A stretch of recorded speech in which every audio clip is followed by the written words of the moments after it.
So it's now my pleasure to hand over to our opening speakers who will set the stage for this afternoon's discussion. So to kick us off, let me please welcome Jerry Sheehan, who's the Director of the Directorate for Science, Technology and Innovation here at the OECD, who, amongst other wonderful things, this directorate includes the AI Policy Observatory and the OECD's network of experts on AI. So Jerry, the floor is yours. Very good. Well, thank you, Hamish, and good afternoon to everyone here. I want to welcome our distinguished guests. I'm flanked by ambassadors here as well, many colleagues and friends who are joining us in today's session. And it's really my honor to join in welcoming you to this important event on shaping the future of AI governance, standards, risk management, and responsible practices. And I think that's what we're going to spend a lot of time this afternoon discussing. Today's event brings together, really under one roof, if you will, three official side events of the AI Action Summit, which has been going on the last few days and really began even last week. We want to aim to foster greater collaboration in advancing trustworthy AI, addressing essential issues related to, for example, human rights protection, AI risk management and safety frameworks for advanced AI systems, as well as AI standardization practices, and how do we do so using inclusive governance approaches. I think it's important to note that today's discussions will emphasize the role of various communities, investors, policymakers, and other stakeholders in helping shape the future of AI. And consistent with our mission here at the OECD to foster international cooperation and build consensus on policy practices, we're going to look to develop common frameworks and principles that improve lives globally, better policies for better lives. We see AI governance as being essential in all of these efforts, and today's discussions really could not be more timely, not just because it's the week of the AI Action Summits, but because over the last year, we've seen significant progress in terms of AI governance globally. An important milestone from our perspective, hopefully from yours as well, was the announcement last July of the integration of the partnership between the OECD and the Global Partnership on AI, or the GPAI, using the OECD AI principles as their foundation. I think this integration has helped enhance the inclusivity of our OECD work and our global work on AI, and help reinforce a shared approach to issues around AI governance. We now have, just through the GPAI, we now have 44 countries across 6 continents that have that are working together on issues around AI and AI governance, and have a shared ambition to help expand their engagement with other countries as well. We've taken other steps here at the OECD that I think are also notable in advancing AI governance. One of those being through the updating of the AI principles that were issued just last spring to reflect the growing opportunities and challenges associated by generative AI and other recent developments in AI. And to note that as part of that update, we also updated the definition of what an AI system is. That might sound like a small, perhaps even trivial matter to change the definition, but I see some nodding heads as well. It's been highly influential, helping inform, for example, the definition used in the EU's AI Act. It's been taken up by the Council of Europe as well in its Convention on AI, Human Rights, Democracy, and the Rule of Law. And I think, as you'll all agree, that ensuring that policymakers and stakeholders have a shared understanding of what AI is, what it is we refer to when we say an AI system, it's fundamental to having an international AI governance regime and ensuring the interoperability of AI governance regimes around the world. I think also, as we note, as AI risks become more apparent, we've seen a rise in attention to risk management frameworks and other regulatory initiatives across countries around the world. This is a positive development in that we hope it can lead to improved management of the risks associated with AI. And by doing so, that enables us to better capture the benefits and capitalize on the benefits and opportunities that AI offers us across our societies. But it also raises some concerns, mostly the concern about a risk of fragmentation in the landscape, with overlapping, potentially conflicting frameworks and regulations in place that increase the legal complexity, some of the implementation costs, particularly for organizations that operate across borders. So that's why for us, these issues around coherency and consistency among global governance frameworks needs to be prioritized. It's far better, we think, to seek convergence now while the frameworks are being developed rather than to grapple with the outcomes and inconsistencies later. So at OECD, among other things, we've conducted a comprehensive mapping of existing risk management frameworks. And it was this mapping that informed the development of practical guidance that I think you'll be touching on here today for responsible business conduct in AI that builds on nearly 15 years of experience with risk management practices in various industries. The RBC, the Responsible Business Conduct Guidance for AI, is something that can be used by all companies in the AI value chain. We hope it can support them as they navigate the increasingly complex risk management landscape. We hope the guidance that we've been working on for quite some time now can be endorsed and made available in an interactive format by the middle of this year. Let me highlight as well maybe 3 other just complementary items and areas of work that have been advanced by AI and that can help inform and shape today's discussions. I think first, as many of you know, we've been working on a common AI incident reporting framework. So something that has now been approved by all 44 of the GPAY countries and is set for publication by the end of this month. Again, this is based on an OECD definition of what an AI incident is, and the framework aims to promote consistency in reporting requirements, which is, again, particularly important as regulations like the EU AI Act, or those stemming from the EU AI Act, start introducing mandatory reporting requirements. Second, we're continuing to expand our work on the catalog of tools and metrics for trustworthy AI. So this catalog collects best practices and methodologies for evaluating and enhancing the trustworthiness of AI systems. I think now we have almost 1,000 tools and over 100 different technical metrics that can help ensure that AI systems are safe, secure, and trustworthy. Third and finally, I'll say that last Friday, we launched here in this conference center as well, the G7 reporting framework for the Hiroshima AI process. This is a voluntary reporting framework that, again, aims to promote transparency and accountability among organizations that develop advanced AI systems. So this was developed by the G7 with support from the OECD and many of the OECD team members that you'll see seated around the conference room here today. And importantly to note, it was informed by key AI stakeholders, by companies that are leading in the development of AI to make sure that the reporting framework itself was meaningful, but also something practical that they could contribute information to in a consistent way. So for us, this will help facilitate risk management, mitigation, comparability, and assist in identifying good practices that in the end will help ensure that AI is developed and deployed safely and responsibly. So let me just say in closing, almost what I said in the beginning, that we know AI is evolving rapidly, and hence our governance approaches also need to evolve quite quickly. I think today's discussions can be instrumental in helping shape a future where AI innovation aligns with our shared values and responsible practices. So let me say on behalf of the OECD Secretariat, which includes my directorate, the Science, Technology, and Innovation Directorate, our Directorate for Financial and Enterprise Affairs, and the Strategic Foresight Unit, where Hamish is based. I want to close by thanking all of them, all of our partners here today, including the UN Human Rights BTEC Project, the AI Standards Hub, and Safer AI for their collaboration in making this event possible. And finally, I want to thank all of you for joining us today and for your commitment to this important work. And I'll end there and just wish you fruitful discussions ahead this afternoon, and hope you can carry that into the work as you go back to your homes as well. Thank you very much. Thank you, Jerry. I'll now invite Ambassador Christina Kokkinakis, Permanent Representative of the European Union to the OECD and UNESCO, to provide some further opening remarks. Hamish, thank you very much. Thanks a lot for everyone who is participating live, either live in the room or via web stream. Thanks a lot, Jerry, for your very intriguing introductory remarks. It's a big pleasure and honor for me to be here. I also see Scott from the OHCHR.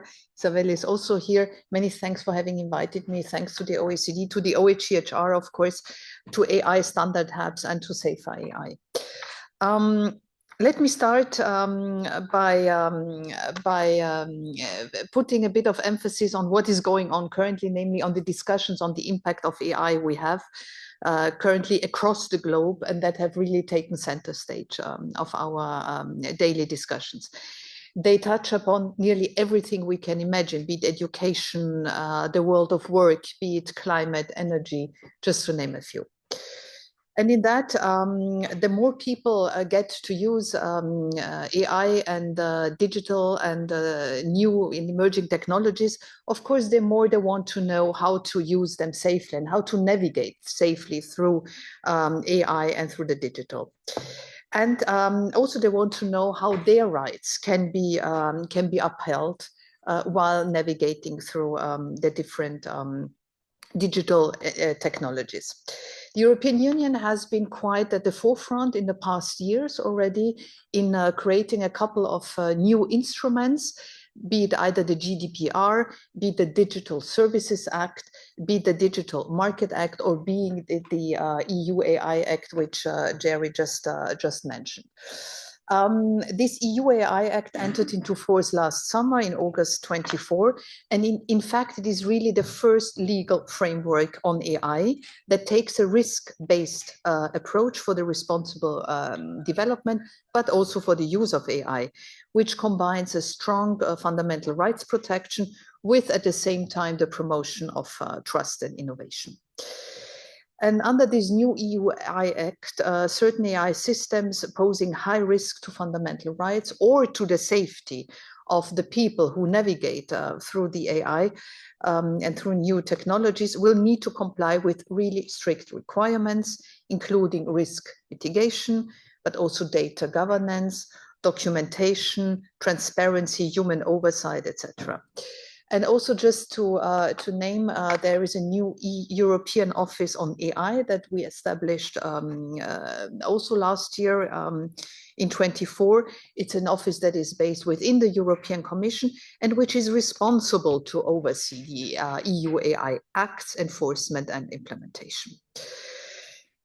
Now, looking a bit ahead, different digital hubs are currently developing or have been developed. One is, of course, New York, where you know that the UN Secretary General had been convening a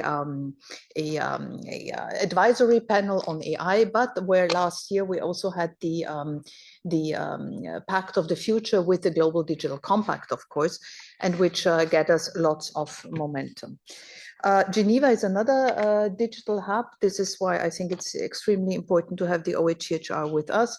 OHCHR is one of these that are related to that, but WIPO is another organization where you would more have the intellectual property rights being discussed, or the International Telecommunication Union.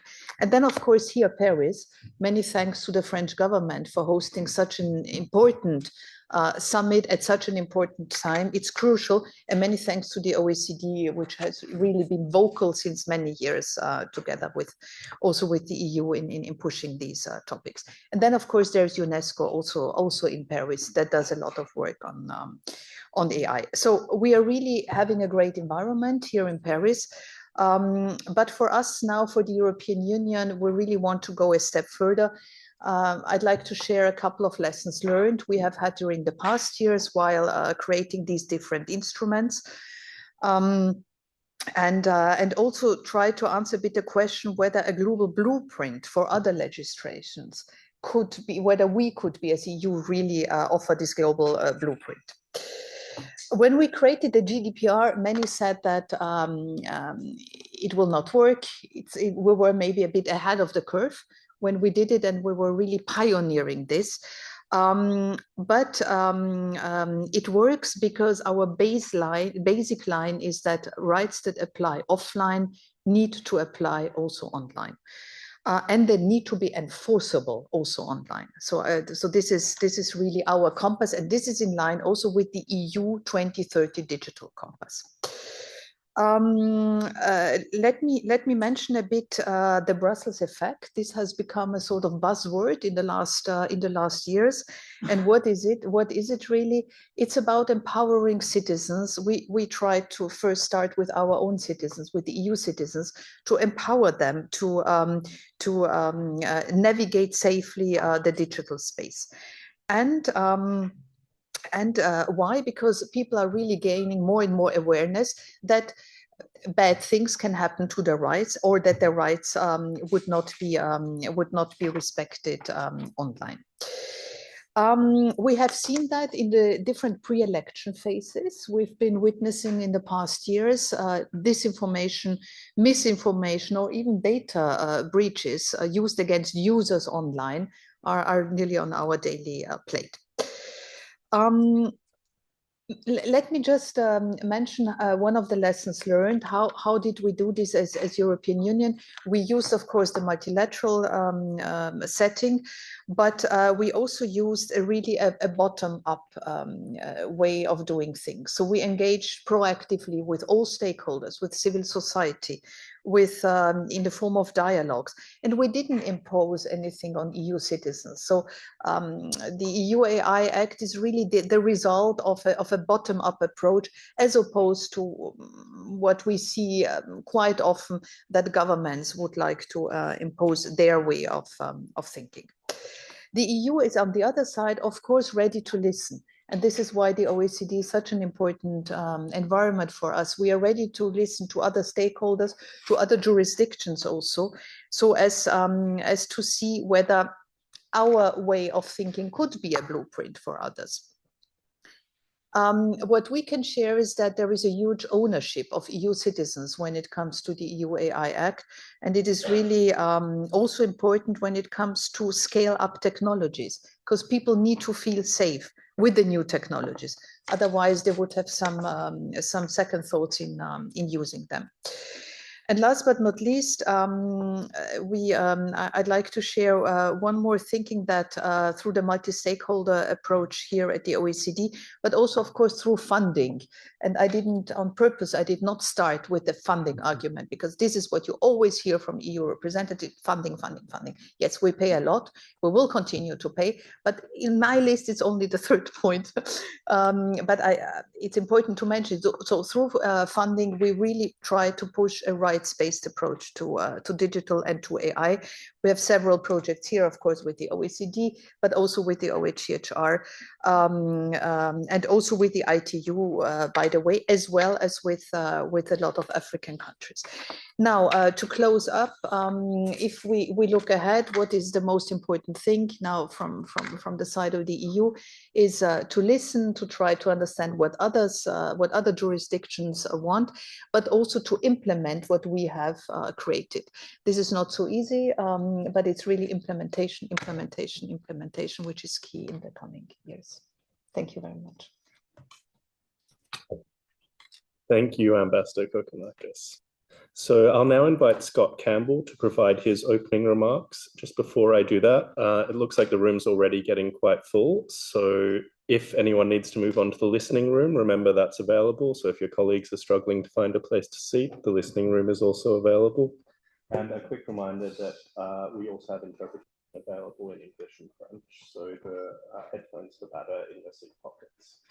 So now let me introduce Scott. Scott is a Senior Human Rights Officer in the United Nations Office of the High Commissioner of Human Rights, where he leads their work on digital technology and human rights. So Scott, the floor is yours. Great. No, thank you very much, Hamish, ambassadors, colleagues. Allow me from the outset to thank the OECD. Thank you, Jerry.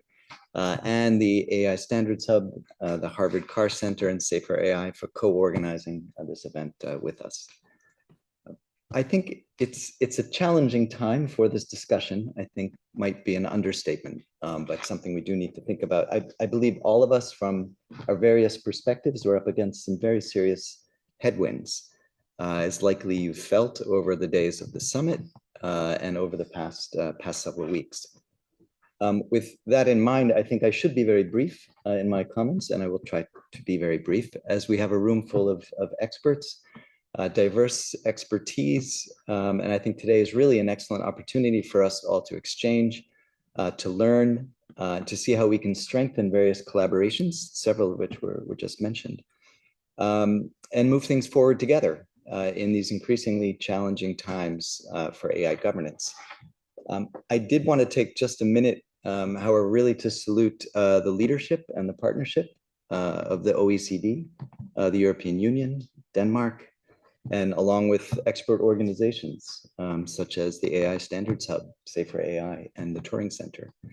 And this partnership in driving forward multi-stakeholder discussions on policy and regulation, on the development and governance of AI is crucial. I think we will need this leadership, both to stay the course on seeing that people and their human rights are really at the center of conversations around AI governance, and to adjust our strategies and to build stronger, more diverse coalitions, partnerships, working together to increase collective impact. So I just wanted to stress how important I think both this leadership and our partnership with all of you really is. It's greatly appreciated in our own efforts at the UN Human Rights Office to foster more responsible human rights-based AI governance. Today's focus on responsible AI governance and on responsible business conduct and on technical standard setting, I think underscores both the crucial role of governments, but also of investors, and that crucial role that they can and must play in incentivizing responsible behavior. Last week, we co-hosted a similar convening with thanks to Isabel and other colleagues in the Republic of Korea, with the French Embassy and the EU delegation in Seoul. And this really highlighted the strong interest of regional experts in bringing their regional concerns to Paris to this summit, their concerns around the development of responsible AI. I think this gathering today also forms part of an ongoing strategic partnership with the European Union that we have on digital rights. Thank you for mentioning that, Christina. And it's good to see EU member states also around the table today. I think more than an opportunity to exchange about new and rapidly developing challenges, and also about our learnings and progress related to AI governance and human rights, I think today is an opportunity to inform and to feed into the implementation of the Global Digital Compact, which is also just mentioned. And it's striking to me, and perhaps to some of you, how distant I think some of the commitments made just some 4 months ago at the UN General Assembly, commitments made from heads of the state of around the world, how distant those commitments can seem today. And I think amidst setbacks, we need to consistently remind ourselves and all of those commitments. We need to cling to them, to not let them go, and remind that the Global Digital Compact is grounded on the human rights framework.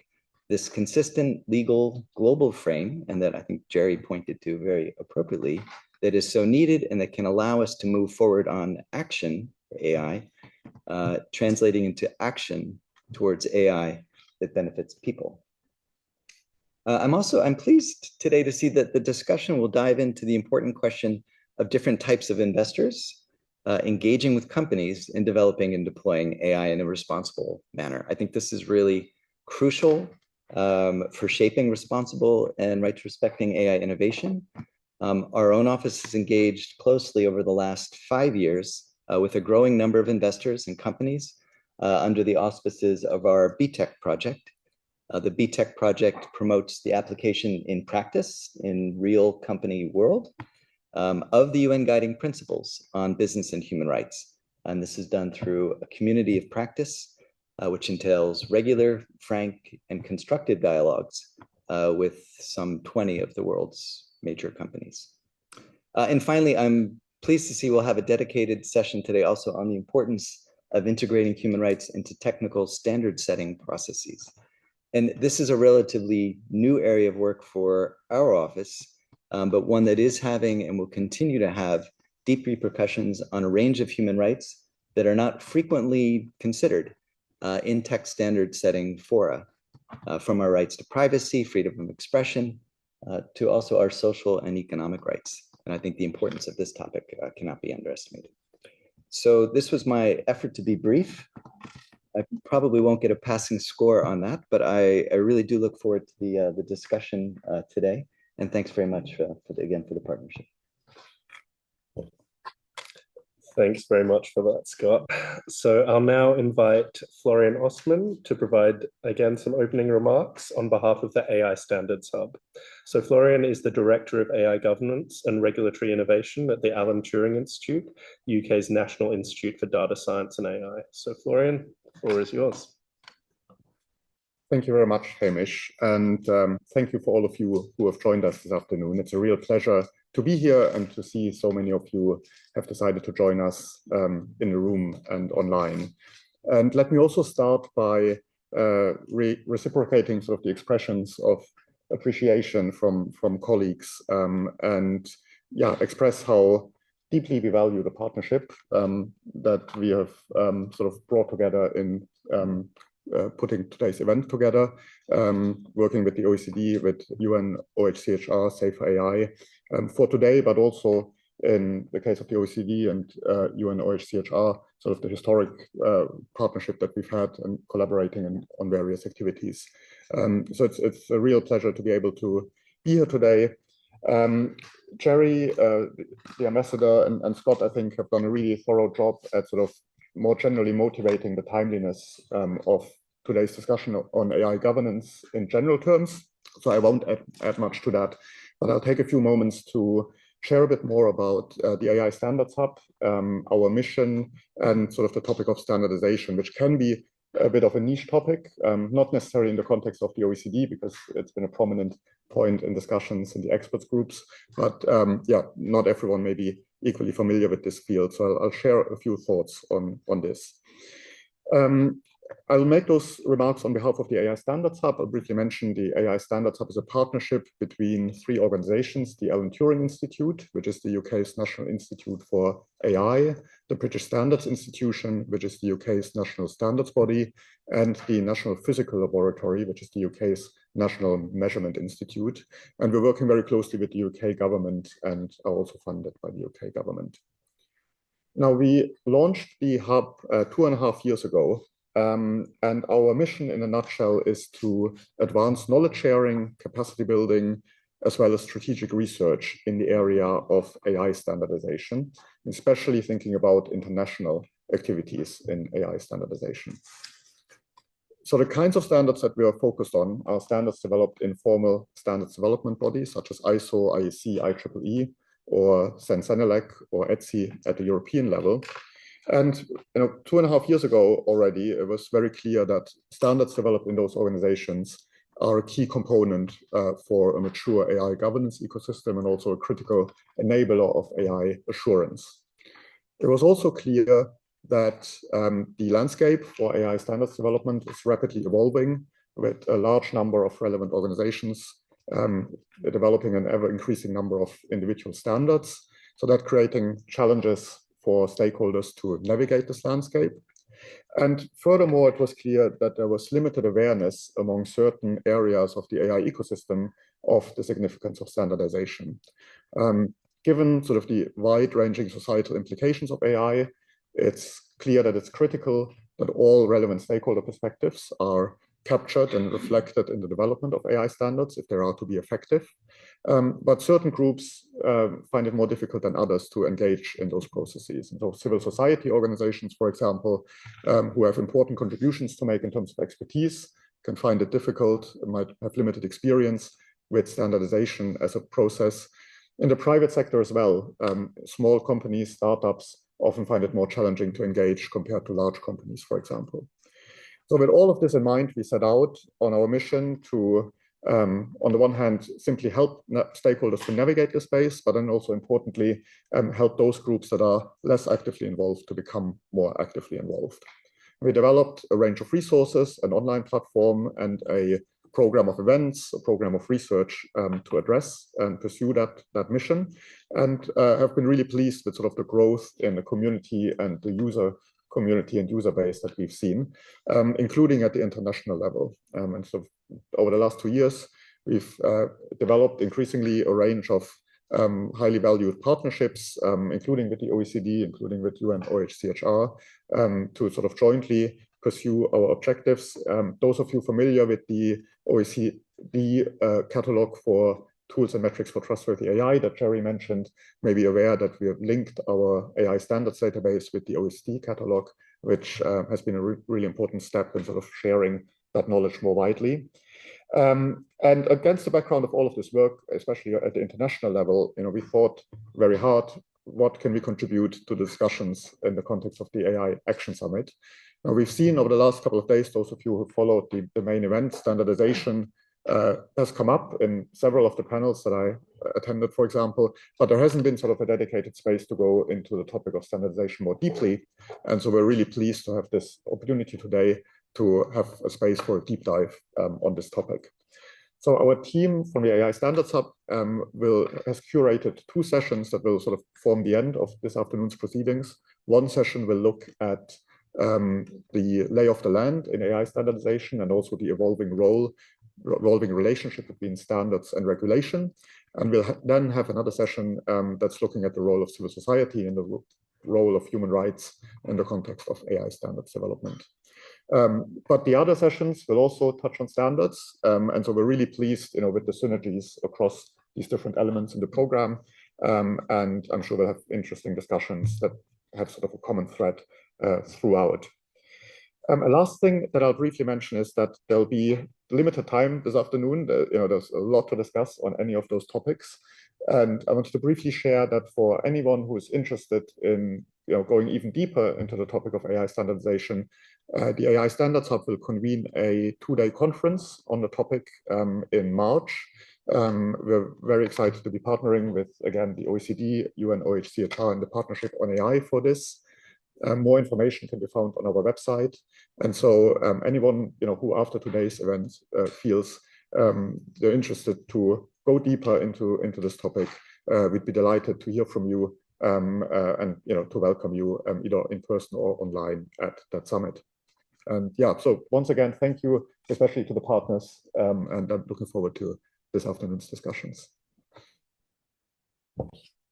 Thank you, Florian, and thank you once again to all our distinguished panelists. And Scott, you'll be pleased to know we're running roughly on time, so I think everyone gets a passing grade on timekeeping. So that brings an end to the opening remarks. So it's now my pleasure to hand over to the moderator of our first panel, Isabel Ebert. Isabel is an advisor at the BTEC project at the UN Human Rights on business and human rights in the technology sector. Isabel, the floor is yours to kick off our first panel, which is on advancing responsible business conduct in AI. Thank you very much, Hamish, and thanks again also from me to the OECD for hosting us today, and a warm thanks to all the partners for the smooth organization. So good afternoon, ladies and gentlemen. My name is Isabel Ebert. Thank you very much for the kind introduction. I represent the BTEC project today, and I have the great honor of moderating the stellar panel, which is sort of scattered across the room, so you need to find the speakers as they take the floor. I just want to take a step back, and you might be wondering what is, we've done a range of events with the OECD, and the basis of that is that our project, the BTEC project, advances the UN Guiding Principles on Business and Human Rights, but we have a sister standard in this organization here, which is which are the OECD guidelines for multinational enterprises on responsible business conduct. And we've been working very closely with also the tech team here in aligning the work we are doing. And it also is reflected in the constellation of the panel. I just wanted to say as well that Anna from Wikimedia unfortunately has fallen ill, sends her apologies. So we'll have a comment at the end of the panel from the Global Network Initiative and their executive director, Jason Pielemeyer, just to reflect also the private sector's view and multi-stakeholder organizations view, of course. So we're taking these 2 sister standards as the starting point for discussing responsible AI governance, both when it comes to government action, as well as the role of different types of investors. This morning I had the pleasure of listening to some of the speeches in the Grand Palais. There was a mention about the need for a global level playing field. And we hope that by using these 2 sister standards on responsible business conduct, which have already become the leading standard for some other sectors, you see outside as the garment forum going on. And I hope we can achieve the same for AI governance. I'll just say a few words about what BTEC doing with regard to investor engagement. And it's particularly to the credit of my brilliant colleagues, Ben Pittler and Stephanie Seal. We've published a suite of human rights guidance for venture capital investors, both limited partners who provide capital and the general partners who allocate it. And this project was done in consultation directly with those groups. and pushes forward a human rights due diligence approach in the VC space. And you can imagine this might not be always the easiest conversation to have, but we see there's nascent action. As you also know, startups are the source of many of the most innovative and wide-ranging technologies that much of humanity interacts with on a daily basis, and most of you probably as well. And at the same time, we know that this rapid proliferation has caused something that some people describe as disruption, and others as a revolution or a better humanity. And that's why we're here today, to ensure that some of the commercial growth that AI promises to fulfill will also at the same time enhance the enjoyment of the fundamental rights. And just to ensure that the way in which human rights can be impacted by AI is sort of spelled out in a comprehensive manner, we also published a taxonomy on how human rights and AI can be impacting each other. And just to say that our project obviously takes a very practical approach, and I'd like to stress that there are many ways in identifying and preventing these risks from occurring. And that's why also the cooperation with the OECD and also the OECD AI group of experts is so important. Yeah, so just a shout out to these resources. And last but not least, I just wanted to say that we of course also work on government action, on regulation more broadly, but this is not necessarily the focus of today's session. We really want to shine a light on how the investment ecosystem and also the stake that the governments have in the investment ecosystem can drive further, responsible business conduct. So I've already made the link to the OECD AI expert group. Within that OECD AI expert group, we have been working on a due diligence guidance with regard to AI and responsible business conduct. And the first speaker on the panel, Sebastian Hallensleben, has been very crucial to this discussion because he's the chair, but he also chairs the CENELEC GT21, which stands actually for the group that is working on the European AI standard that underpins the EU regulation on AI. Sebastian, what role do you see that international government-backed standard, such as our two sister standard of the OECD and the UN on responsible business conduct, can play in informing a more rights-respecting standard-setting development and approach? Yeah, thank you. And you've given me the ideal starting point by mentioning the fact that the European Commission has issued a mandate to CENELEC to develop harmonized standards for the AI Act. This rolls off the tongue quite easily for me, but it's a construct that is not something that has been there forever. There's a synergy, a division of labor between regulation and standardization that has served the European Union very well for the past 40 years or so. It's still called the New Legislative Framework, even though it's no longer new. And it has been used for all sorts of technologies, and most recently now AI. So if you look at the AI Act, it might say under certain circumstances, an AI system needs to be transparent, or it needs to ensure human oversight, or it needs to ensure cybersecurity. But it doesn't really say what that means. And that's not because the legislator couldn't be bothered to write that, but it's by design. Those implementation paths are delegated to European standardization organizations, in this case, CENELEC, and I've got the honor to chair the Joint Technical Committee that is creating those standards. From a standardization perspective, this is to some extent a stretch because we're no longer talking purely about technical standards that everyone's used to. We're also talking about fundamental rights and putting fundamental rights into standards. And there have been voices that said, well, let's not touch that. That's all this soft stuff. Let's steer clear of that. However, in my view, standardization is the ideal venue to work with concerns such as fundamental rights. Because what is technical standardization at its heart?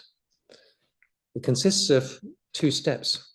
The first step is to create a consensus among all relevant stakeholders.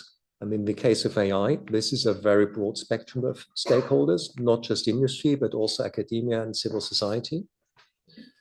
And step 2 in standardization is to write down that consensus in such a clear and concrete way that technical people, that engineers, that programmers can use it. And that is exactly what we need for operationalizing fundamental rights in the context of AI. We need the consensus among all the stakeholders, but we also need that formulation as a very concrete, technically useful way. And so this is the first big pathway where regulation has obviously informed standardization. But I would also want to mention that a lot of the OECD work, the early OECD work, the principles, the definition, and most importantly, the classification framework, this is work that is very gladly being used in standardization fora because it is already the result of a multi-stakeholder process and can therefore serve as a useful basis, not just in kind of standardization in a stricter sense, but standardization more broadly. Having said that, there is also the opposite direction. So standardization also underpins and informs governance work more broadly.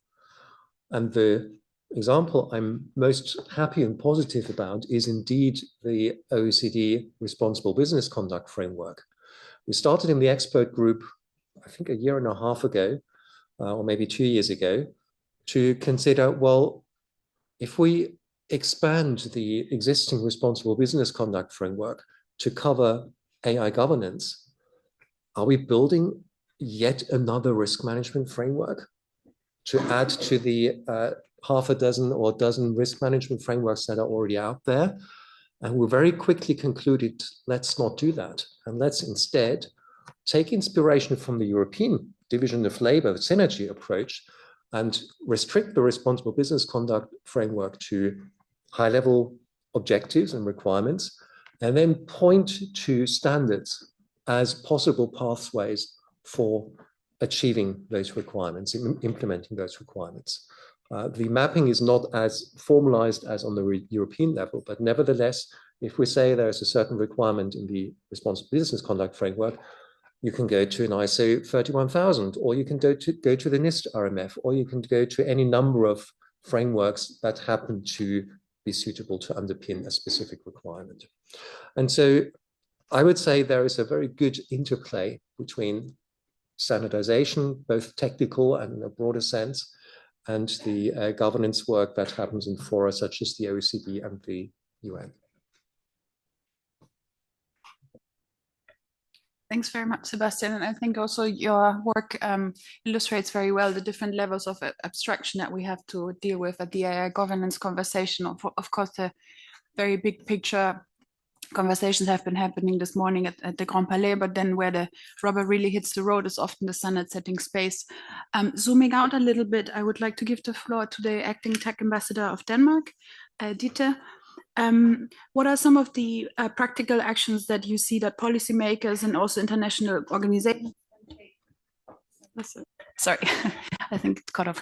So what are some of the practical actions that policymakers and international organizations can take to support responsible investment in AI? For example, how about research on new topics, convening stakeholders, facilitating dialogue and cooperation between different actors? We would love to hear some of your reflections on that. Thanks. Thank you. A lot of questions. And maybe, Christina, you touched about regulation and how important that is to us in the EU as a foundation, managing risk and but also giving room for innovation. So I look a little bit more on the foreign policy perspective and the global perspective. So I think we just have to start with the fact that AI is so transformative and foundational. But also that has moved so fast from the engineer's basement to the top floor of the UN, to the council, where it's discussed in a context of peace and security. And it's the topic in all our national debates also among citizens. I think only last month in Davos, UN Secretary General Guterres, he talked about ungoverned AI as one of two existential threats to humanity. And we see all these huge investments in many parts of the world, not only the US, Europe, and other areas. So it's a technology that is developing exceptional speed. It's very much driven by private companies. It's affecting all of us in all sectors. So who has the responsibility? I think it's very easy to answer that we all have a huge responsibility, not least, of course, us as governments, but also, of course, the companies and the one that invests in the new algorithms, the one that built the new algorithms, and us, of course, that has to regulate them. So this is very basic to me. This point that everyone around this table being part of the development has this huge responsibility.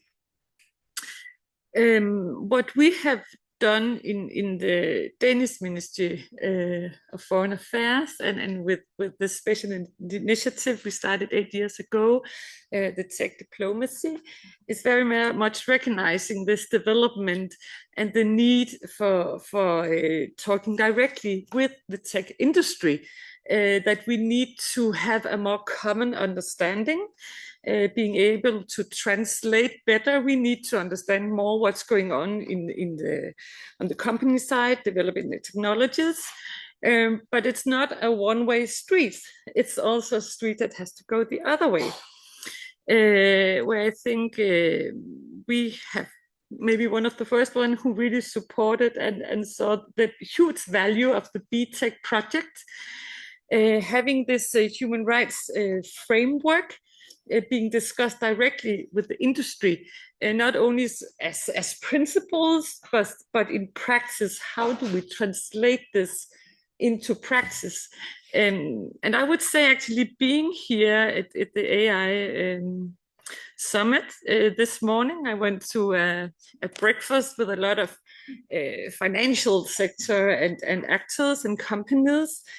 They talk so much about how important trustworthy data is to their business.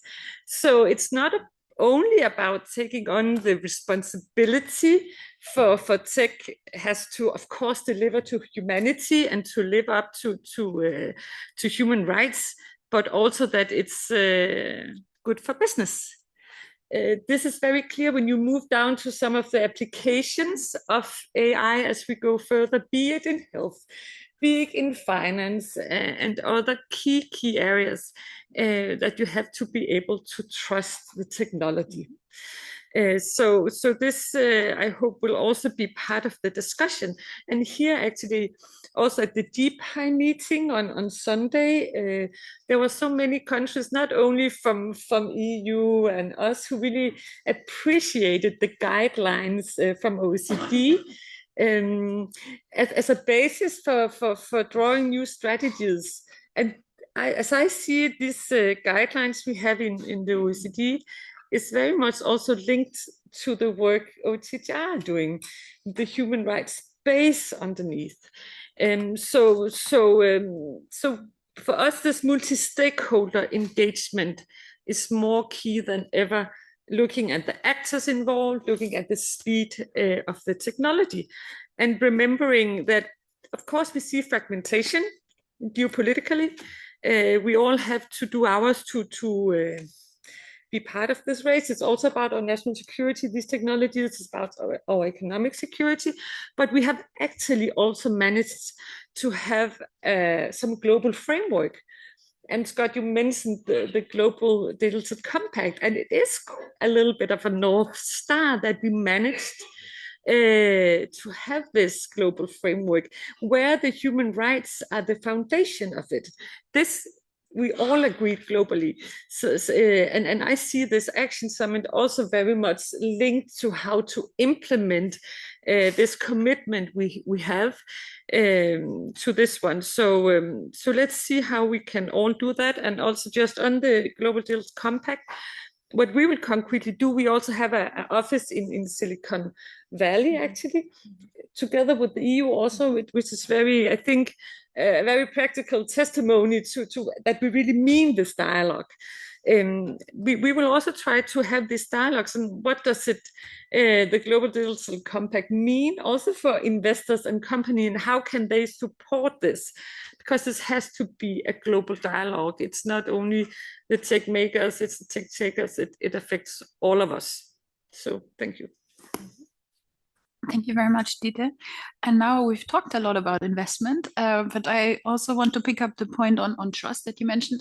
And obviously, trust is often mirrored in financial markets. So we will hear from different types of investors now, how they are looking at responsible business conduct in the AI governance space, how they're calibrating their investments in that regard. And we'll start with Oscar from NBIM. So at a sort of high level, how do you think about responsible investment in the AI space? What are you seeing experts doing in terms of where they orient their views towards governance decision making? What impact does legislation have in that sense that's coming out of Europe, but also the discussions, for example, in Brazil that are happening and elsewhere? And on a very operational level, how are you calibrating your own activities in this regard? Perfect. Thank you, Isabel.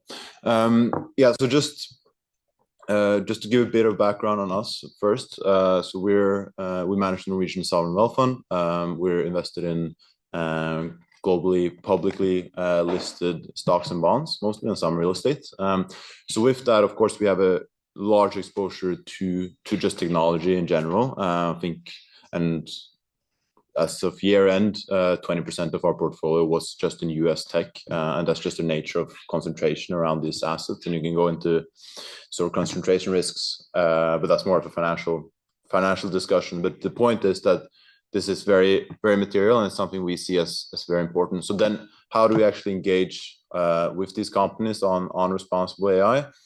And the answer is that it's not necessarily so different than how we engage on many other topics. So we've been engaging for many years within human rights, children's rights, climate change, or biodiversity on the environmental and social side. So at the fundamental level, it's sort of following the same tried and tested frameworks that we have, and that's our first step is always to talk with the companies, and we have sort of different dimensions there. We want to start with understanding how the companies work themselves, build up a relationship, but then we can also move further to explaining our own views on this and trying to get to impact them if we see other risks that they haven't covered, for example, for certain legislative risks, which we of course encourage the companies to, or we expect the companies to follow. But we don't necessarily have a specific country by country view because we're a global investor, and this is why it's so important to have global standard setting. This is also why we're on the expert group for risk and accountability that Sebastian is chairing, and trying to contribute to these standard settings across the board. We've also published our own views on this, and we see that as very important in our dialogues with the companies, that they know where we come from and what we expect. So in the summer of 2023, we published it's one of the first investors globally, a view on responsible AI, and it's admittedly high level, but you focus on risk and accountability, that it's anchored within the board, and that there's transparency around model development and model use. And what we now see as we carry that out is that when we talk to the companies, they welcome these kind of conversations. It's one thing talking to the tech companies themselves, but also we focus largely on talking to sort of downstream companies, for example, in healthcare, where you're dealing with protected groups, and they welcome this conversation and haven't really seen it from many other investors. So I think that's why it's so important to work on work with the companies. And what we also see then is that they have they normally have a better understanding of responsible AI and sort of more culture-driven responsible AI, and then what they might express vocally publicly, because it's seen almost as a first mover advantage of being too loud on this, because you set a bit of a precedence for the whole industry, which is why they're coming to us and asking, okay, what are you expecting? And that's why it's super helpful to have sort of these global standards that cut across industries and also cover all kinds of roles of developers of AI systems, users of AI systems, and also for us as investors and what can be expected there. Thank you very much. Yeah, it's in our community, it's very well known. If you move as an actor, it can set trends. So in that sense, we're moving on to somebody who's had a lot of experience investing also in Europe and North America. And Benjamin from Kendriam, and you've been working also alongside companies that are now partly being required to meet some legislative mandatory requirements on AI, the way in which they develop AI.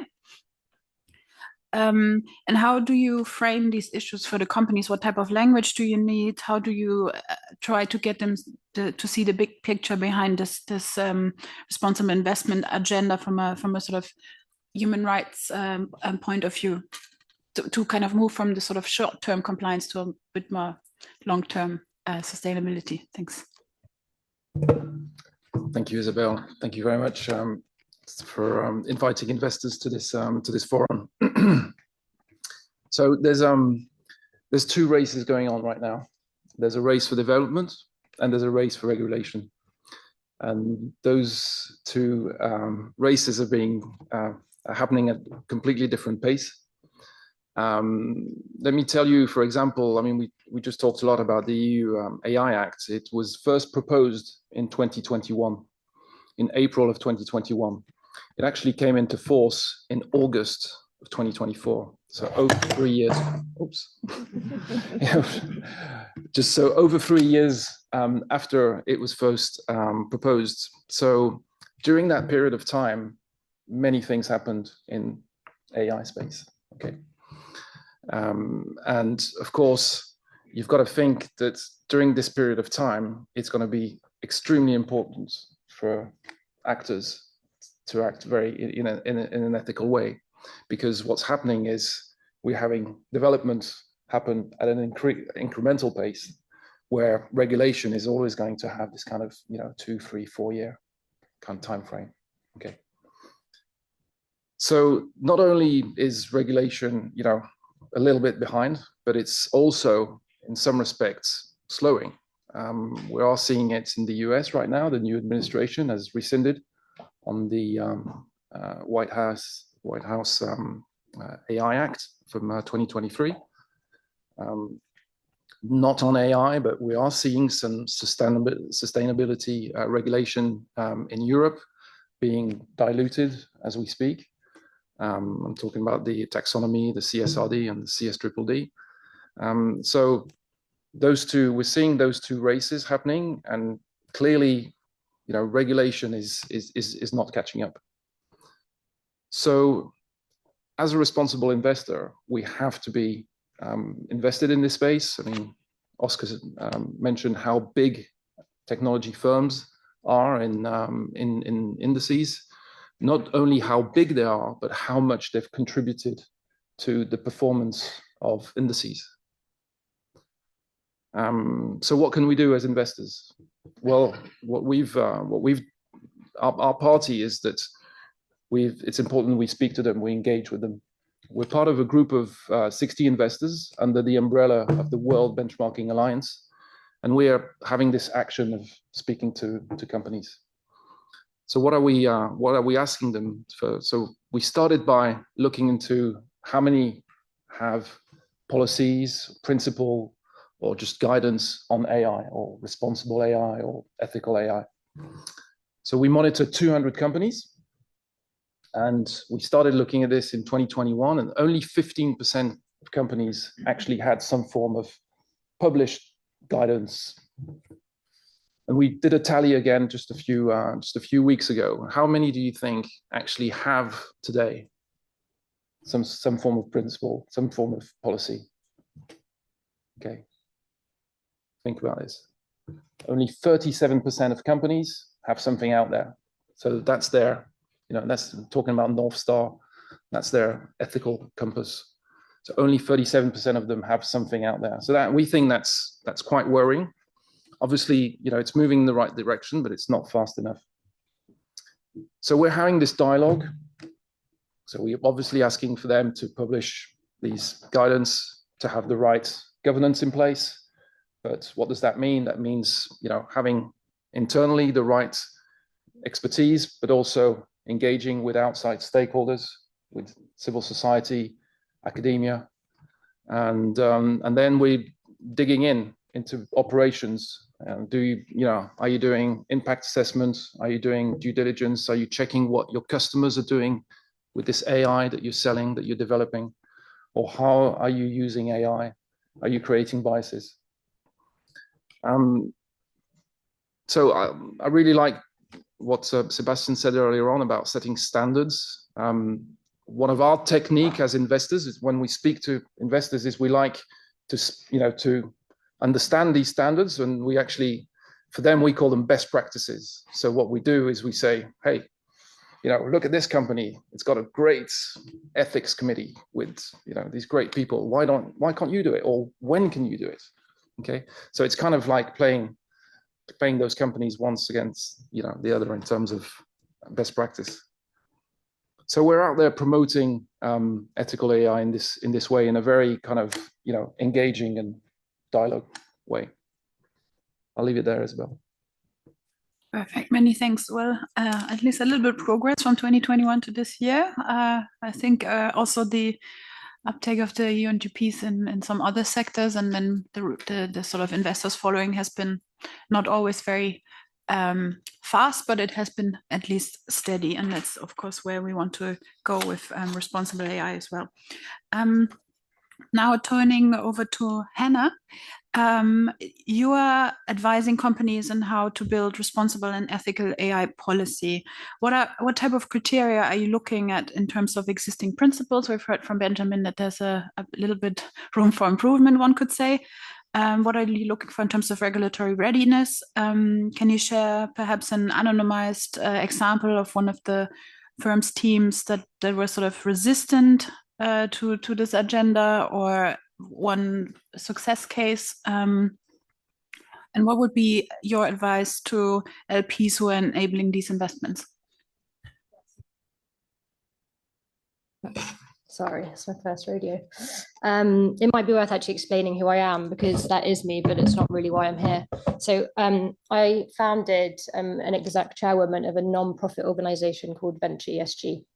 And I also am a VC at Houghton Street Ventures and Antler, which is one of the world's largest early stage investors. We have a portfolio of about 1,400 companies globally. But my main role at Venture ESG is that we support a community of VC funds and LPs with a responsible investment practice. So we work with about 500 VCs globally, early and growth stage, investing in all different markets at all different stages. And then we also engage with about 110, 20 of the world's largest asset owners and managers to understand how they invest in funds and support them.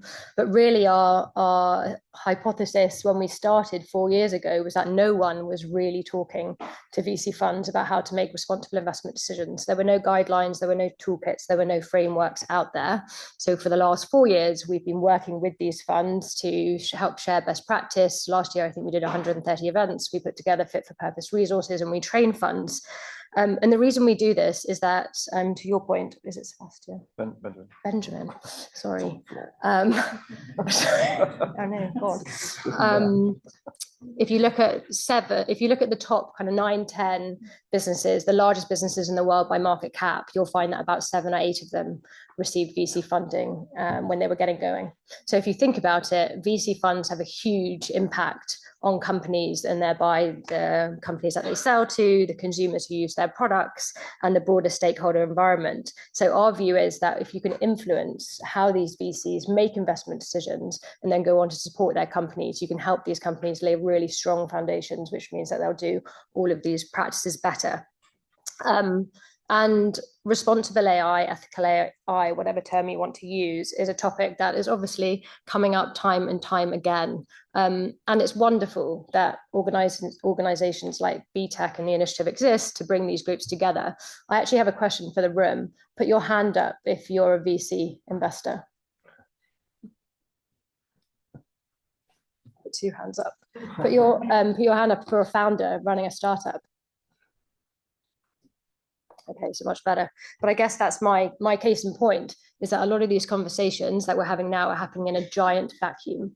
The organizations and the stakeholders that you really need to speak to about standards, about maturity, about sector materiality, they're not in this room. They're not coming to the event, and they're not reading the reports that we put out, which is such a shame, because there's a huge amount of knowledge here and there's a huge amount of knowledge here. They're just not coming together. So our aim is that we try and sit in the middle of that Venn diagram and to help bring that knowledge together. And that's what we're doing on responsible AI. So we've just kicked off a project working with our members to actually make all of the guidelines, frameworks fit for purpose. So to understand what's out there, how it's relevant for VCs, how they embed it in their investment decision-making processes across all of the members in their team, how they work with their companies. And I think there's a huge amount of opportunity there. A lot of the frameworks are brilliant, but they're not very practical. So if you were to say to a startup who's received C-stage funding or Series A stage funding, what do they go and do? Putting a policy together is all well and good, but that policy just ends up 10 folders down in a Google Drive, and there's no action off the back of it. So how can we think about more practical action and also understand the attitudes of founders, what they think about these issues? Have they thought about them? Can we run a Black Mirror episode, you know, with a C-stage founder? If your company was part of a Black Mirror episode doing the worst thing possible to humanity, what would it be doing? And how do you work back from that to stop that from happening? Make things really, really real.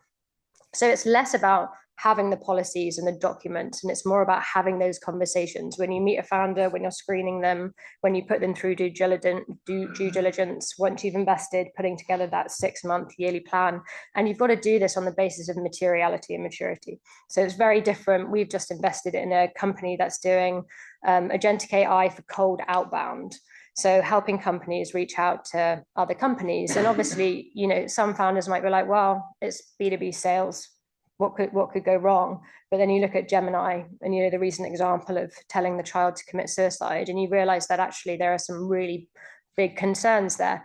If you're looking at, on the other hand, a health app that's helping doctors triage notes and triage patients, the concerns there are totally different. So you have to have very fit for purpose processes, questions, given the sector of the company and the stage of the company and the region. You know, if a company is in the UK, it's very different from one that's in East Africa.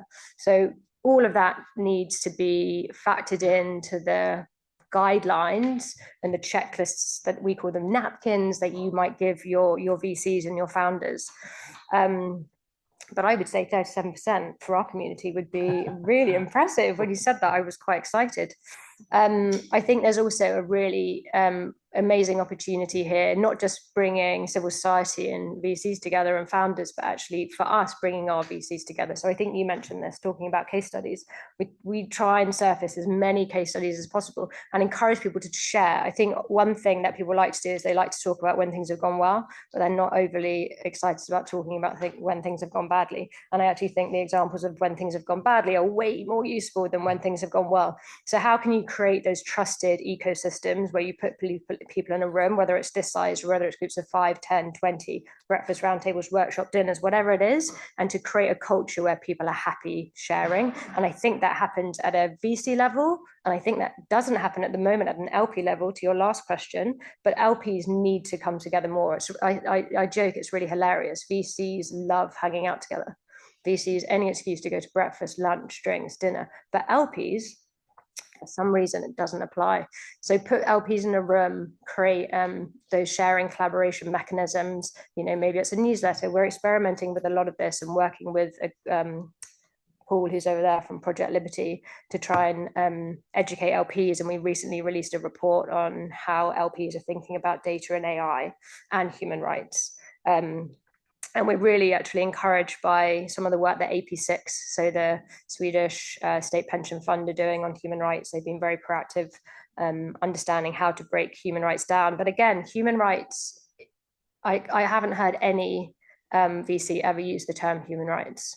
And it's not because they don't care about human rights, it's because they don't really know what it means. If they're investing in technology, they often think, oh, human rights doesn't apply to us. Human rights is just really around, you know, physical supply chains, but actually that's not true. Content moderation, a million other things. So again, that emphasis on making things really, really fit for purpose, and to help people understand why they should be doing this.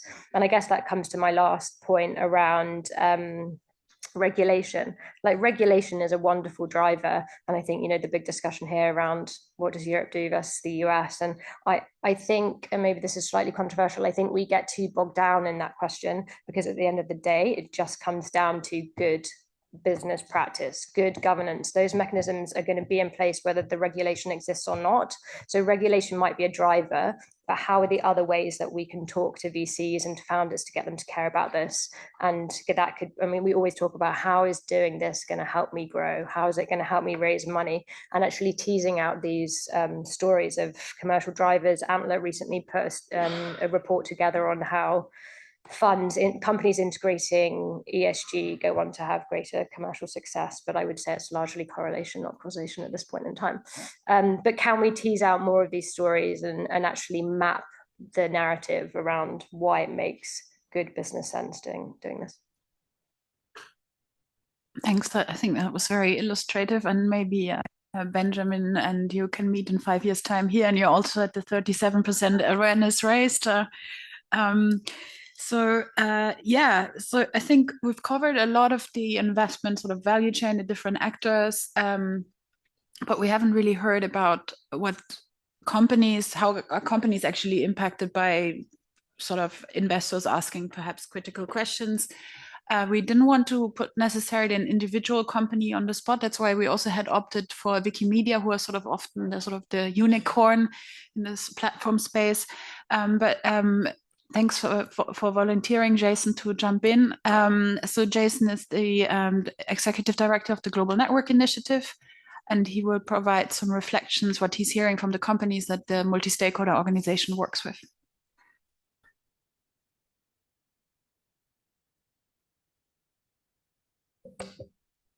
Yeah, now, thanks. So I'm Jason Bielemeyer. I'm the Executive Director of the Global Network Initiative, and I was asked by Isabel to speak on this panel about 30 minutes ago. So I don't have a lot of prepared remarks, but I do maybe want to just reflect a little bit on some of the strings that I heard that I think can tie together some of the interventions that have preceded mine. First, just for context, the Global Network Initiative is the world's leading multi-stakeholder initiative working on tech and human rights. We're 17 years old, so we date back to the same era as the UN Guiding Principles. And GNI very much was built to be complementary to the UNGPs and the OECD guidelines for responsible business conduct, but to work specifically around the information communication technology sector, which at that time, 17 years ago, was being led by a number of companies who were beginning to provide commercial services globally around and on the internet and through telecommunications networks. So our members fall into four categories. We have company members, which include companies really all across the stack, from those developing and providing hardware like Ericsson and Nokia, through to telecommunications providers like Orange and MTN, all the way across to many of the big companies providing over-the-top services like Meta and Google and Microsoft. We also have investors critically as members, and they've played a really important part in the history and the story of GNI. We have academics as members, both institutions and individual academics, and then finally civil society organizations. And as of today, we're up to 106 members from around the world.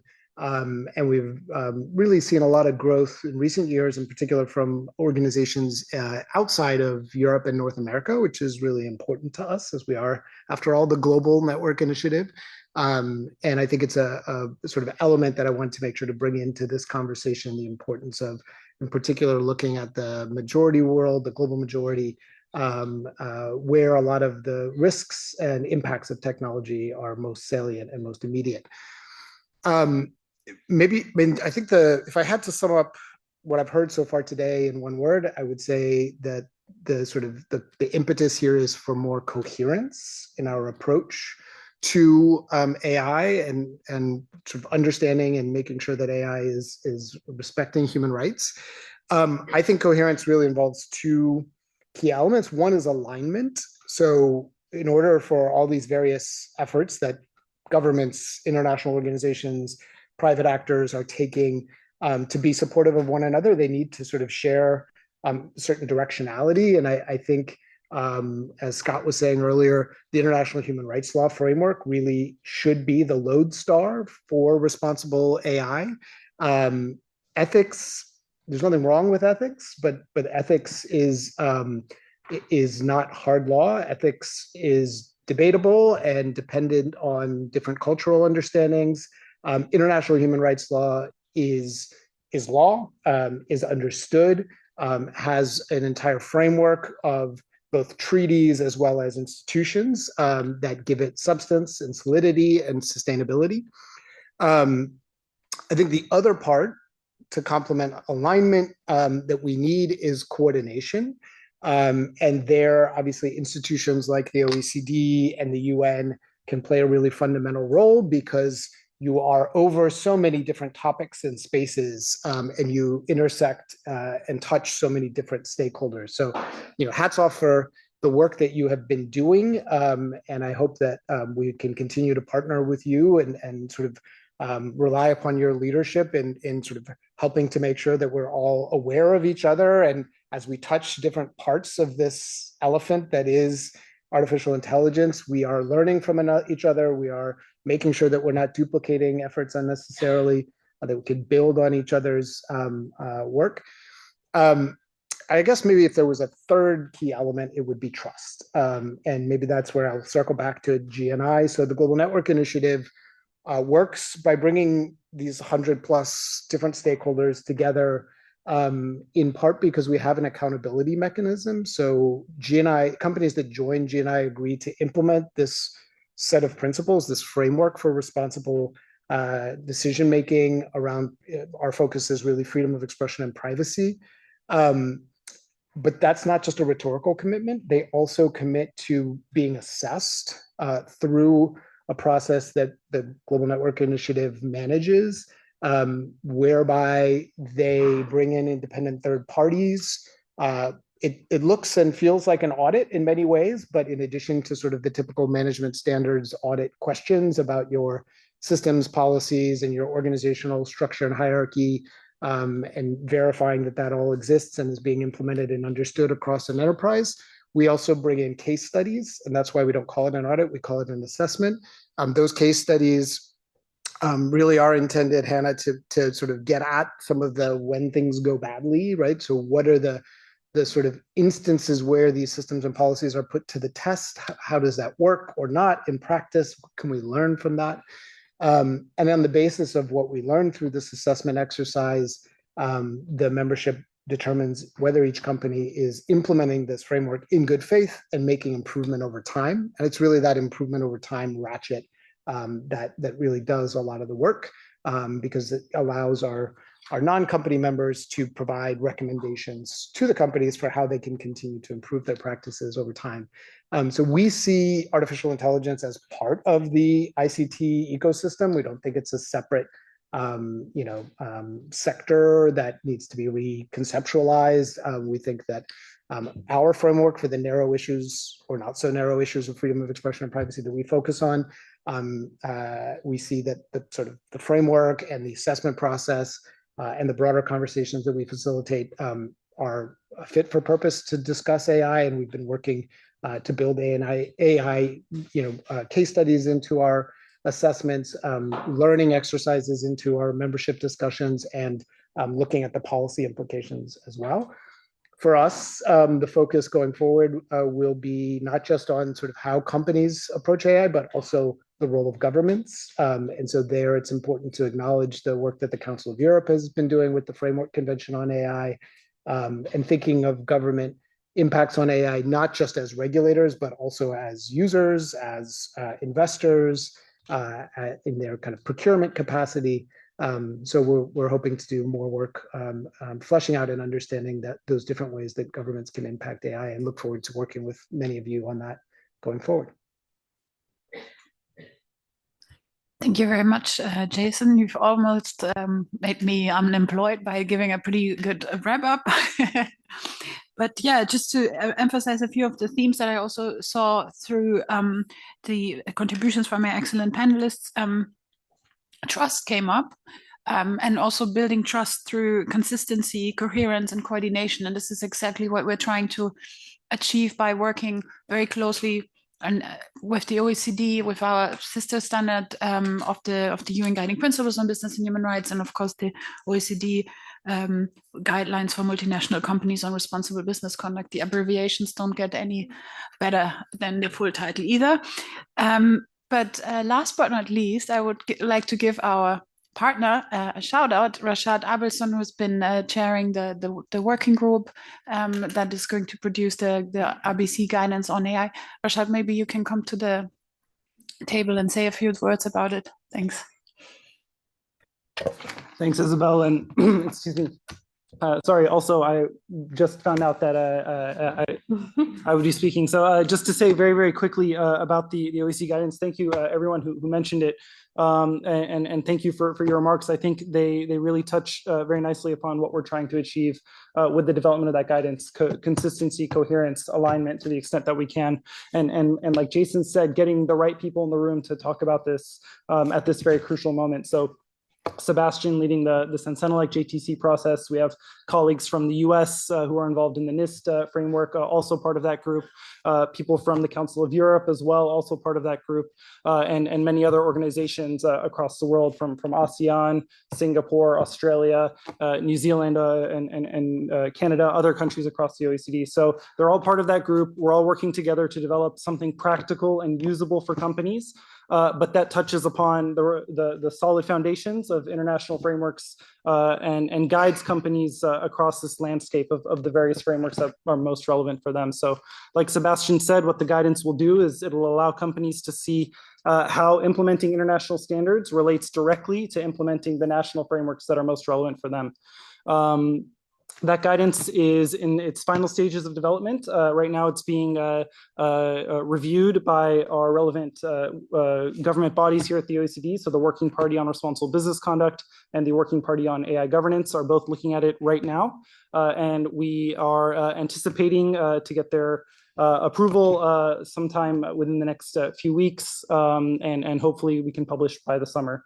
And so, yeah, that's the plan moving forward, and we hope to have this very concrete tool ready for you and usable by the early summer. So in addition to this 70-page Word document, which all of our experts have been reviewing over the last year and a half, 2 years, we are going to turn it into an interactive online tool that's easier to navigate and more usable, and something that could be updated as we learn more about AI risks and risk management best practices, and as new standards are developed that we can directly link to. So yeah, that's where we are with the guidance. Thank you for letting me speak. Perfect. Thanks so much, Rashad. Yeah, just to say also then with that interactive tool, you can see, we can pull out the UNGPs. There might be a space also for the BTEC taxonomy to make human rights a little bit more graspable. As Hannah said, that could be something that could also help to bring the investor and the VCs more into the conversation, breaking down human rights into specific types of impact that can happen with regard to AI. So we kept the timing of this panel relatively snappy in order to allow the other people in the room who haven't had the access to the mic yet to ask questions to the panelists.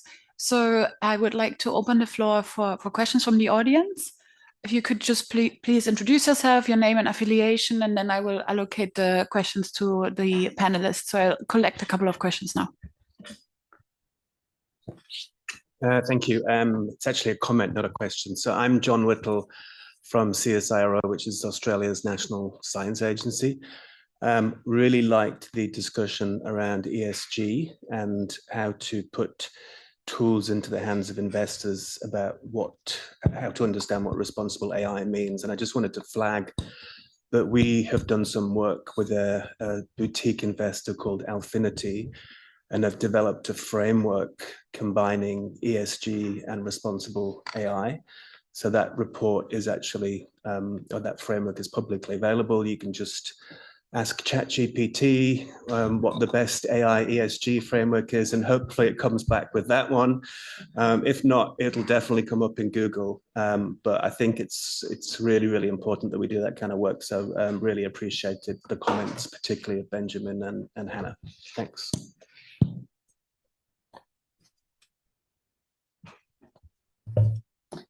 Hi, Ansgar Kuhne from EY.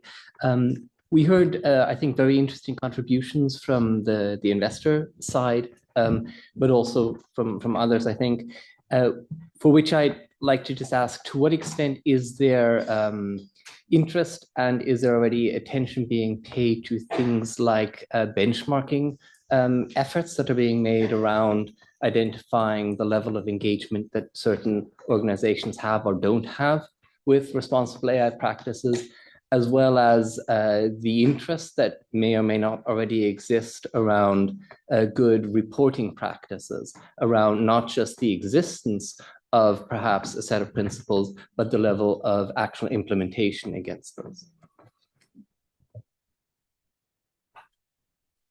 Thank you very much. Any further questions at this stage, please? Thank you. Stacey Hoffman from the National Physical Laboratory. I was also really interested in the investor angle, and especially the discussion around driving adoption of particular practices. I was wondering if there's been much thought in that area in terms of standards development and the value of having those stakeholders actually engage in standards development so that they then adopt them and they are actually an expert at those standards, and providing incentive for them to do that.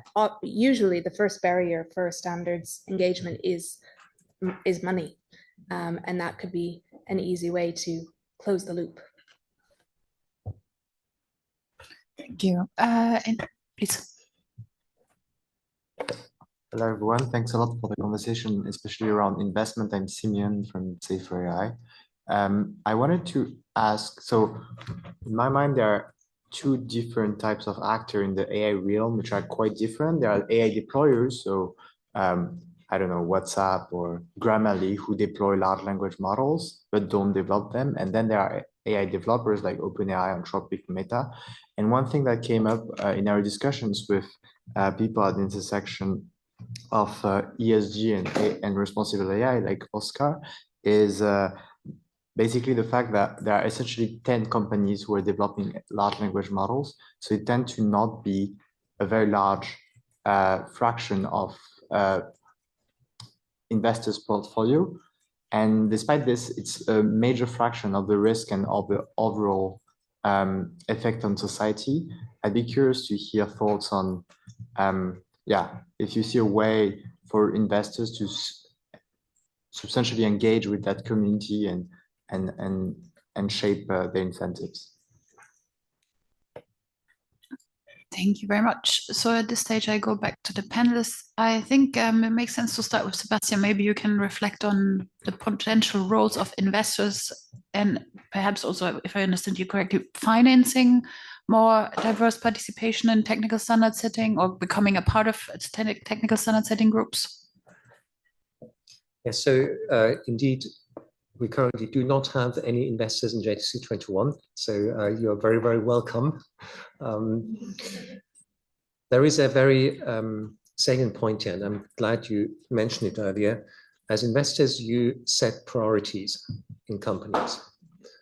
And if you set the priority that responsible AI is important, there is no reason, open brackets, excuse, close brackets, for the companies who invest in to say, oh, it's not part of our KPIs, it just costs money, it slows us down, let's not do it. So I think you're at the start of a chain of action there. I would also say that coming to the benchmarking question, benchmarking is a lot about making things measurable. And when we try to make AI governance measurable, we end up with criteria such as well, how robust is it? Is it toxic? Is it not toxic? Can it be attacked? And we try to quantify these as far as possible. But if we go to a related, more business-driven question, well, is the AI that we use of sufficient quality and performance? We're also talking about robustness, and is it secure enough? And can it be attacked? And does it fall over if someone starts playing with it in ways that were not expected? So on a technical level, the things that companies need to do in order to have good AI governance and responsible AI use are very, very similar to the things they need to do to have high quality AI. And for high quality AI, you can work out a return on invest. And so I'd really encourage us to see those benchmarks not as two separate worlds, but actually as combining those views, and that will also make some of the conversations a lot easier. Thank you. Thanks, Sebastian. With regard to the extent in which the benchmarking is already happening on responsible AI practices and good reporting practices, Oscar, you happy to take that one? Sorry, which question was that again?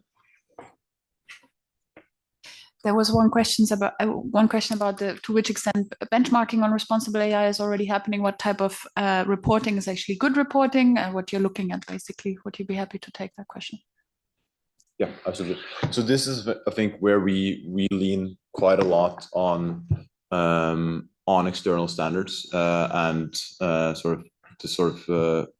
for example, we've looked at Safer AI's framework, for example, on their benchmarking on this, and it's also where you got to have a conversation about or with the individual company. So we don't get too prescriptive until there's more agreement here globally on how companies should report exactly, and we do take it very company by company. On a very company by company basis, essentially. So I think a benchmarking is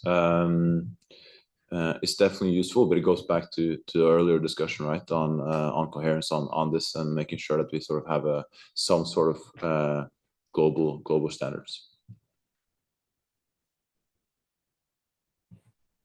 Perfect, thanks. Benjamin doesn't have anything to add to that. I checked. So yeah, and of course, I think you go relatively deep in your engagement with the company, so it makes sense to go beyond the level of a pure benchmark. So we have one last question that remains unanswered: is how can we account for the differences between AI deployers and AI developers in terms of their risk exposure? Hannah? Yeah. Can I just add something to the previous question? I think for venture, like benchmarking, we're just way too early. Like you know, people don't even know what they're doing. They don't even know what questions they're asking. They don't know what their actions are. I think there's a danger of getting ahead of our skis before we even know what activities and actions we're meant to be carrying out. And we sometimes find that, at least in venture, there's a real preoccupation with reporting. Like people are obsessed about reporting. And it's like, in venture, what can a metric about responsible AI really tell you about how a company is thinking about this and building it into their processes? So we try and kind of slightly steer away from the overemphasis on reporting. But I think to your question, Stacey, you asked one about what are the kind of a driving factors to get people to incentivize them to do this, and you said it's money. I don't know if I got that right. We've just been working with 7 of the state LP funds in Europe on reporting harmonization with Invest Europe, so putting together a ESG reporting framework for venture capital that they can all agree on. AI is not part of that. And that's, you know, being used by 7 state funds to diligence their VC funds. Or not diligence, sorry, report of their practices. So I think, I guess what I'm trying to say is that we don't need to get there just yet. But then the second piece is, if you think about AI, it is another technology. And if you have robust processes in place, you should capture those risks. So if you're asking companies and funds if they're doing a materiality assessment, and if they have good governance practices, they should extend to responsible AI as well. So I think we need to not forget that AI is really part and parcel of all the broader questions we're asking about existing technologies that the companies are using, and have it as part and parcel of those overarching conversations. Thanks, Helen. Actually, Benjamin would like to add something. Yes, I wanted to give an answer to the gentleman from Safer AI that was asking about, well, that was commenting about the limited number of companies that are developing large language models today. I've got an information which is public. We spoke to Deutsche Telekom on AI just a few days ago, and they've announced that they're working with 5 other telecom companies across the globe, not just in Europe, to develop their own kind of like telecom-based large language model, because they felt that they didn't want to work with just a ChatGPT or an Anthropic, and that they didn't want to share their data with those models, and that it wasn't specific enough to telco data. So I think that's quite interesting to hear corporates also going their own way and kind of making alliances. Yeah, so that's an answer for you. Thanks. That's a very interesting example, Benjamin. Just looking at the other panels, anybody wants to come in and reflect on the questions? I guess I'll just flag that on the sort of standards processes, indeed there are many, and there are sometimes arduous, right? It takes a lot of time and energy to commit to participating and to follow these processes sufficiently closely that you can understand when and where your interventions can have meaningful impact. And so just want to kind of put a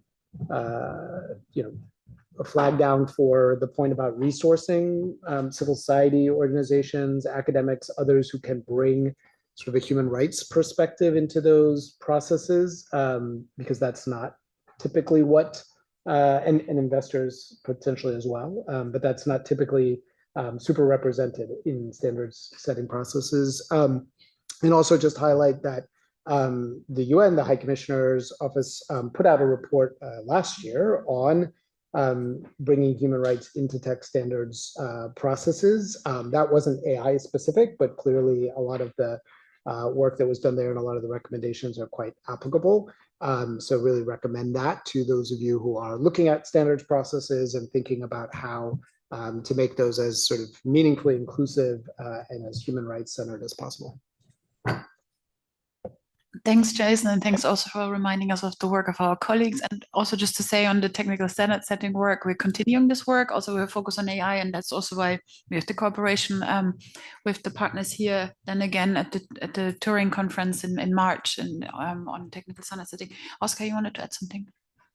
Yeah, just one final point on Simon's question on sort of the concentration there. I mean, you got to be able to sort of have two thoughts in your mind at the same time. Of the fact that it's fewer companies on this makes it actually easier to engage with those and go in depth with those companies.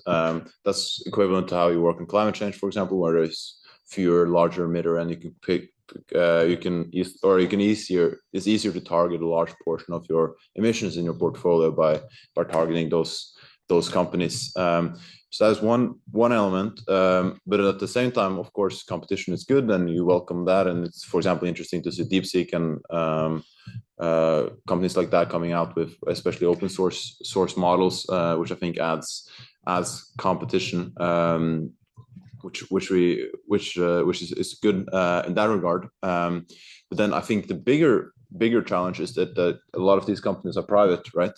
So we only invest in publicly listed companies, so we can't really talk to some of these foundational companies directly. We can talk to their partners, but it's not always that the commercial partners want to take ownership of the partnership or of the private partners that they have. So that's why, on Hannah's point as well, where VC and private equity as well comes in, and you got to be able to set the tone there as well. Thanks. Jay. Sorry, just one more point that I wanted to make. the colleague from EY's intervention earlier, that I think there's another part of this conversation which involves auditors, because standards can be set, but then those standards need to be implemented. Oftentimes those standards are then, there's a validation process, a review process that auditors are involved in. Sometimes that's required, as we see now under the Digital Services Act. And I think increasingly, as auditors play roles in providing that assurance as to what companies have and haven't done, whether with respect to private standards or standards that have been enforced through regulation, they really need to upskill and sort of learn about the underlying human rights frameworks and principles that undergird those standards and those regulations, because concepts like human rights impact assessments, human rights risk assessments, aren't necessarily familiar to all auditors. So thinking about ways to involve them in the conversation, bringing their knowledge and experience from the financial sector and other regulated sectors, I think is also really critical. Thanks, Jason. So maybe the next goal is the 37% of the auditors training on human rights and AI.